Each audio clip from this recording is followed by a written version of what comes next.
Channel में आप सभी का स्वागत है। आज नवयुग पर बात करेंगे। समय आता है, जाता है, दिन, सप्ताह, मास और वर्ष भी आते हैं, चले जाते हैं। आवागमन का यह क्रम युग युगांतर से चला आ रहा है। क्षण क्षण परिवर्तनशील प्रकृति का दृश्य नवीनता का प्रमाण है। यह काल की गति का परिणाम भी है। इसलिए हर पल को स्वीकार करना चाहिए, परिवर्तन का स्वागत करना चाहिए, भूतकाल से अनुभव लेना चाहिए और भविष्य पर आशा रखनी चाहिए, लेकिन वर्तमान पर विश्वास रखना चाहिए। यही उचित उपयोग है। भारत सहित अन्य देशों में नव संवत्सर आरंभ हो रहा है।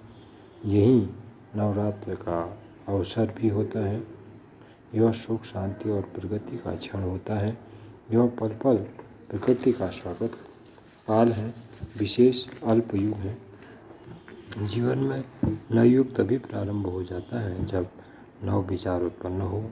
विचार से ऊर्जा होती है जो प्रगति की राह बनकर मनुष्य को शिखर पर पहुंचा सकती है। इसमें कोई संशय नहीं है। कायाकल्प की तरह ही विचार की जड़ता शुभ नहीं होती, उसमें सदैव नवीनता का अनुपात होना चाहिए। विचारों के प्रवाह में दिशा परिवर्तन की बात शामिल है, न कि विचार के परिवर्तन की।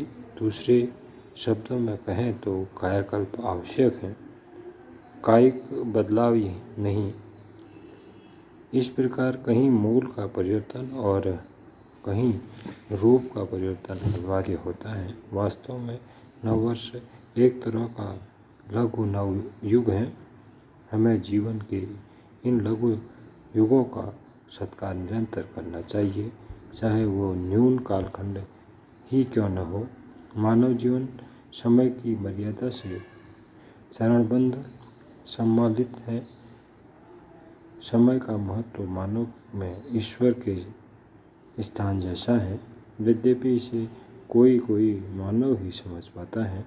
जो इसके महत्व को समझ इसका वो सदुपयोग करता है, उसका जीवन संवर जाता है। वहीं जो समय की क्षति करता है, उसके जीवन में हानि प्रफुल्लित रहती है। समय के रूप में हमें नवयुग की वास्तविक अवधारणा को आत्मसात करना होगा, तभी हमारा कल्याण हो सकेगा। और इसी के साथ आपको सभी को नव संवत्सर की बधाई और आपका दिन मंगलमय हो।